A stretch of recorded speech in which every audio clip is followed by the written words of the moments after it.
Saya ingin katakan di dalam penjara itu penuh narapidana yang pada dasarnya sebenarnya dia tidak bersalah.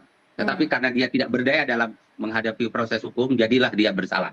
Maka di titik itulah negara sebenarnya tampil menghadirkan sebuah kekuatan untuk mengimbangi kekuatan jaksa, penuntut umum, penyidik, yaitu adanya kekuatan advokat untuk mengimbangi mereka. Karena yang namanya seorang tersangka tidak punya pengetahuan hukum, lemah dia, terkurung di dalam penjara, tidak punya akses untuk mencari bukti-bukti membela dirinya.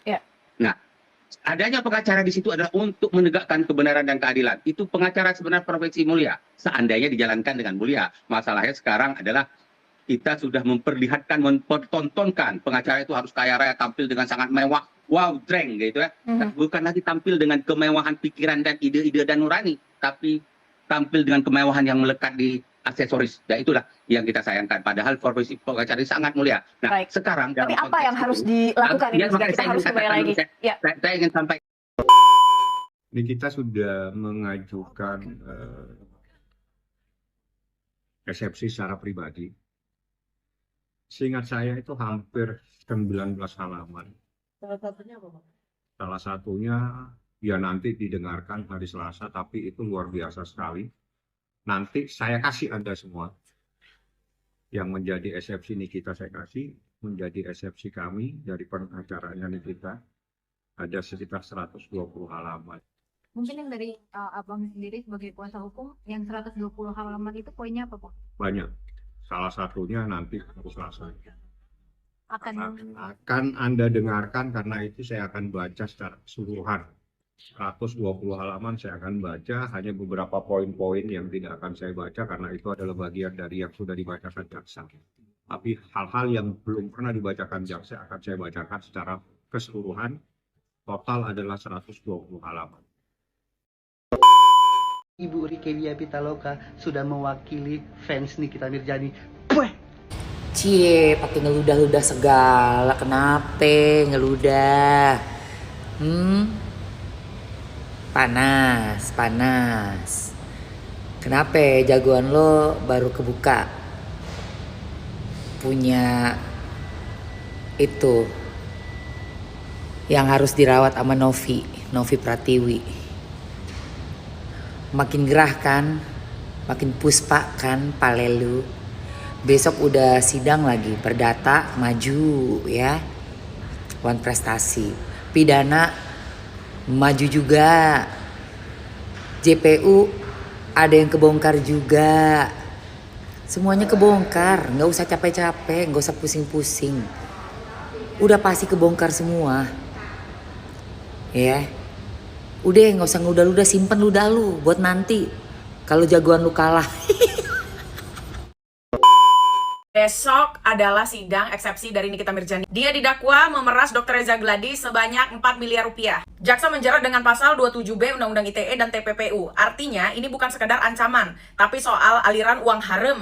Uangnya ditransfer dan tunai, ada buktinya. Dan ini adalah pasal-pasal yang didakwakan oleh jaksa. Nah, sini kita kan bilang itu dakwaannya halu, dia nggak ngerti. Padahal JPU itu serius, bahkan pasalnya itu berlapis. Sidang eksepsi besok ini adalah kunci. Kalau ditolak berarti lanjut ke pokok perkara. Kalau diterima berarti gugur. Tapi kan faktanya buktinya jelas, ada ancaman, ada rekaman yang tersebar, dan juga ada uang yang memang diterima. Jadi buat netizen ini harus paham, ini bukan drama artis, melainkan proses hukum yang memang harus kita ketahui. Dan kita harus mendukung korban yang berani bersuara untuk seseorang yang katanya kebal hukum. Dan ini adalah list nama-nama yang akan disebutkan dalam persidangan yang terlibat. Besok setelah eksepsi, gue akan ngebahasnya secara detail agar kalian paham. Fansnya Nikita Mirzani harus paham apa yang gue ucapkan. Ingat ya, ini proses hukum bukan drama artis. Kembali lagi di IO Channel.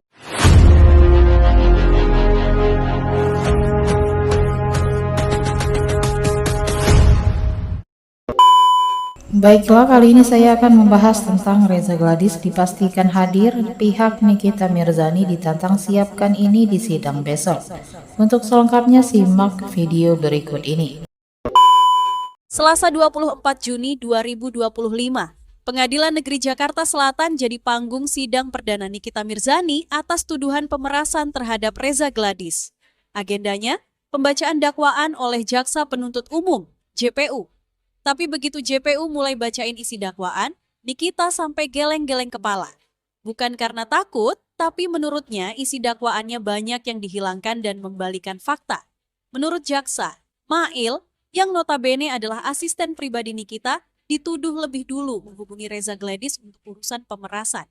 Padahal, justru Reza Gladys yang terus-menerus menghubungi Mail lebih dulu, berulang kali. Pemecahan dakwaan banyak yang dipotong-potong. Rekaman yang sudah beredar isinya tidak seperti itu. Isinya Reza yang mengejar sahabat saya Mail.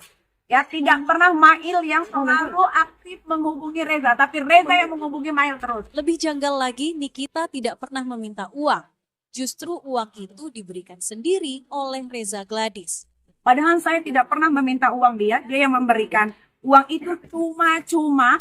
Dan tiba-tiba Nikita yang ditahan. Semua kejadian terasa terlalu rapi untuk disebut kebetulan. Percakapan direkam diam-diam. Penangkapan berlangsung cepat. Dan semuanya terkesan sudah diskenariokan. Ya gimana Pak dijebak? Orang semua direkam, semua direncanakan. Kalian pikir ini proses begitu cepat? Yang lebih mencengangkan, produk skincare Reza Gladys yang dipromosikan ke publik ternyata penuh kejanggalan. Tidak memiliki izin BPOM, tidak ada barcode, mengandung jarum suntik di dalam kemasan. Tapi, kenapa penyidik dan jaksa tidak menyentuh soal ini sama sekali? Saya punya bukti yang akurat bahwa produk itu berbahaya, tidak ber-PPOM, ada jarum suntiknya dan tidak ada barcode-nya dan tidak terdaftar. Tapi penyidik dan JPU ya tidak mengindahkan BAP saya. Dia tidak mendalami itu BAP saya beserta produknya si Reza Gladys atau Flexi. Tapi saya ditahan.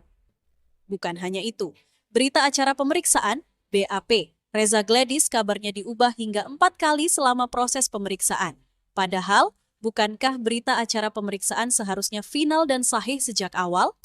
Saya punya BAP-nya Reza, saya punya BAP-nya suaminya, saya sudah baca. Reza itu memperbaiki BAP-nya sebanyak 3 atau 4 kali. Ya, seperti yang kalian tahu, Reza Gladys ini kan pelangap-pelongo. Ya, BAP yang pertama itu dirinya dia yang pelangap-pelongo. BAP yang kedua, BAP yang ketiga itu sudah terstruktur, terkondisikan dengan baik. Di tengah sorotan dan pusaran tuduhan, Nikita Mirzani tidak melawan dengan amarah. Ia tetap berdiri tegak, bukan untuk membela diri semata, tapi untuk menyuarakan sesuatu yang lebih besar dari sekadar nama baik. Keadilan yang utuh dan tidak berpihak. Kini publik mulai membuka mata. Jika Reza Gladys begitu takut diperas, kenapa begitu sibuk mendekat lebih dulu? Atau mungkin memang dari awal dia tidak sedang takut, melainkan sedang atur panggung. Disampaikan oleh rekan sejawat kami, Bang Fahmi Bahmid ya, tentang persoalan 369 adalah merupakan tentang dugaan pencemaran nama baik. Saya tidak mau berkomentar di situ ya, karena kan kami sesama rekan sejawat harus berperilaku patut dan wajar sebagaimana Undang-Undang Advokat pasal 6 huruf B. Tetapi ya ini hanya saya mau menyampaikan dalam kesempatan ini kepada ya ini untuk kepada adik-adik mahasiswa ya yang semester 5 dan semester 6 Fakultas Hukum. Ya, bukan kepada rekan sejawat kami siapapun, bukan. Hanya kepada adik-adik mahasiswa semester 5 dan semester 6 Fakultas Hukum. Ya, saya perlihatkan di ini KUHP dan Koperdata ya, saya beli baru karena saya juga takut saya salah gitu loh. Mantu ada perubahan ya. Ini KUHP dan KUHP dan Koperdata yang baru saya beli. Ya, ini saya tunjukkan di bab 23. Ya, tolong direkod ya. Di bab 23 ya, jelas ya. Di bab 23 itu dijelaskan adalah pemerasan dan pengancaman. Diatur di dalam pasal 368 dan pasal 369. Ya, ini hanya untuk adik-adik mahasiswa semester 5 dan semester 6 Fakultas Hukum ya seluruh Indonesia. Ya, bukan kepada rekan-rekan sejawat kami ya. Nanti saya disomasi lagi. Ini bukan kepada rekan-rekan sejawat kami, tapi hanya kepada mahasiswa. Bahwa bab 23 di KUHP kita disebutkan pasal 369 itu adalah tentang pemerasan dan pengancaman. Ya. Jadi artinya sampai dengan sekarang saya sudah membeli buku KUHP dan KUHP yang baru juga, belum ada perubahannya tentang pasal 369. Saya pikir demikian, Mbak Ira, untuk sementara yang perlu saya sampaikan. Silakan lanjut. Bang, Niki juga menyampaikan sebenarnya pembacaan dakwaan ini lebih tepat ditujukan untuk doktif. Sedangkan Bang Diri juga sebelumnya sudah bilang kalau ini tuh sebenarnya serangkaian memang melibatkan dokter juga dokter Oki. Baik. Jadi dapat kami jelaskan begini, Pak Ira. Kami tidak dalam kesempatan ini kami tidak mau menyebutkan langsung kepada personalnya ya. Tetapi agar tidak kami salah dan tidak keliru lagi, kami juga secara teliti mencoba untuk menuliskan pendapat dari rekan sejawat kami ya, Bang Fahmi, di media beberapa waktu yang lalu. Saat itu rekan sejawat kami ada menyatakan seperti ini. Mohon maaf ya kalau salah, kalau keliru mohon maaf ya, nanti tolong dikoreksi. Beliau ya rekan sejawat kami mengatakan di media tentang pendapatnya, disebutkan begini. Kejanggalan buat Niki. Semua yang diuraikan itu adalah sebuah perbuatan orang lain. Tetapi kenapa ada di dakwaan dia? Ada peristiwa yang dilakukan oleh orang lain. Tetapi ada di dakwaan Niki. Seolah-olah Niki yang melakukan atau bagian dari persoalan tersebut. Saya berterima kasih kepada Bang Fahmi karena telah setuju dengan pendapat kami beberapa waktu yang lalu yang sering kami nyatakan. Ya, artinya pernyataan Bang Fahmi ini menurut kami adalah mendukung pernyataan kami beberapa waktu lalu yang kami sampaikan sering di beberapa kesempatan.